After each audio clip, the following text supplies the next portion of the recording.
জুলাই গণ অভ্যুত্থানের বর্ষপূর্তি উপলক্ষে বাংলাদেশ জাতীয়তাবাদী দল আজ বিজয় র্যালি করেছে। বুধবার বিকেল ৪টা ৪৫ বিএনপির কেন্দ্রীয় কার্যালয় নয়াপল্টনের সামনে থেকে শুরু হয় এই র্যালিটি।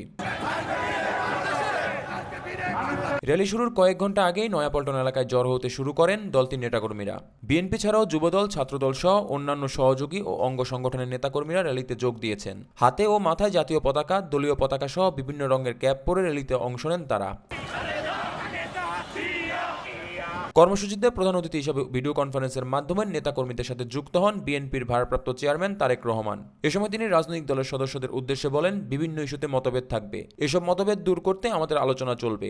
জাতীয় কোনো ইস্যুতে গণতন্ত্রের প্রশ্নে রাজনৈতিক দলগুলোর মধ্যে যাতে মুখ দেখাদেখি বন্ধ না হয়। প্রিয় রাজনৈতিক দলের সদস্যবৃন্দ, বিভিন্ন ইস্যুতে আমাদের মধ্যে ভিন্ন ভিন্ন মতভেদ থাকবে, কিন্তু সেই ভিন্ন মত নিরসনে আলোচনা হবে। তবে জাতীয় ইস্যুতে গণতন্ত্রের পক্ষের রাজনৈতিক দলগুলোর মধ্যে যাতে মুখ দেখাদেখি বন্ধ না হয়, সেই লক্ষ্যে জাতীয় স্বার্থে আমাদের সকলকে ঐক্যবদ্ধ থাকা প্রয়োজন। এ সময় তারেক রহমান বিজয় মিছিল নিয়ে আরো বলেন, পতিত ও পলাতক ফ্যাসিস্টের আমলে অন্ধকার রাজত্ব কায়েম হয়েছিল। আজকের বিজয় মিছিল অন্ধকার থেকে বেরিয়ে আলোর পথে যাত্রা। ফ্যাসিবাদ মুক্ত বাংলাদেশে লাখো গণতন্ত্রকামী জনগণের আজকের এই বিজয় র্যালি, আজকের এই মিছিল দেশের 18 কোটি মানুষের মুক্তির মিছিল। এই মিছিল গণতন্ত্রের পথে অভিযাত্রা। ঢাকা সহ দেশের সকল উপজেলায়। অনুষ্ঠানে উপস্থিত থেকে বিএনপি মহাসচিব মির্জা ফখরুল ইসলাম আলমগীর বলেন, বেগম খালেদা জিয়া ও তারেক রহমানের নেতৃত্বে আন্দোলন চালিয়ে গেছে বিএনপি। নেতাকর্মীরা নিপীড়ন, নির্যাতনের শিকার হলেও কখনো মাথা নত করেননি। তারা লড়াই চালিয়ে গেছেন একটি সুখী ও সমৃদ্ধ বাংলাদেশ গড়ার লক্ষ্য নিয়ে।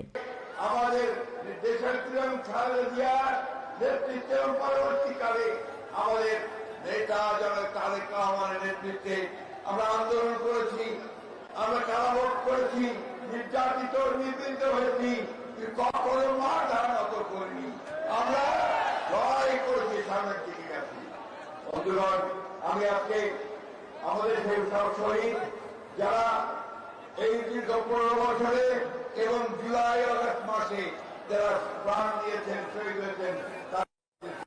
এ সময় দলের স্থায়ী কমিটির সদস্য সালাউদ্দিন আহমেদ বলেন, রাষ্ট্র কাঠামো গণতান্ত্রিক সংস্কারের মধ্যে প্রত্যাশিত রাষ্ট্র গঠন হবে। নির্বাচিত সরকার রাষ্ট্র সংস্কার করবে। এ সময় সব রাষ্ট্রের সঙ্গে বন্ধুত্বপূর্ণ সম্পর্ক বজায় রাখার বার্তা দিয়ে তিনি বলেন, বিদেশে বন্ধু থাকবে, প্রভু নয়।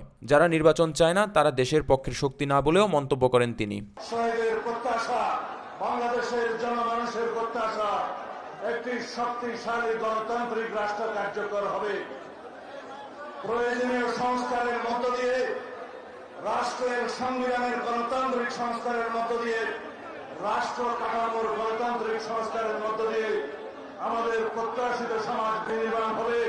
প্রত্যাশিত রাষ্ট্র ব্যবস্থা, সরকার ব্যবস্থা, সমাজ ব্যবস্থা কায়েম হবে। এইটাই হবে আজকের দিনের অঙ্গীকার, এইটাই হবে আমাদের আজকের দিনের শপথ।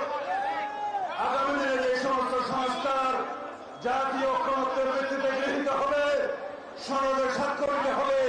প্রত্যেকটি সংস্কার পরবর্তীতে নির্বাচিত জাতীয় সংসদের মাধ্যমে বাস্তবায়িত হবে। এটাই হবে একমাত্র বৈধ এবং সাংবিধানিক প্রক্রিয়া বাংলাদেশের সকল সংস্কার কার্যক্রম বাস্তবায়নের জন্য।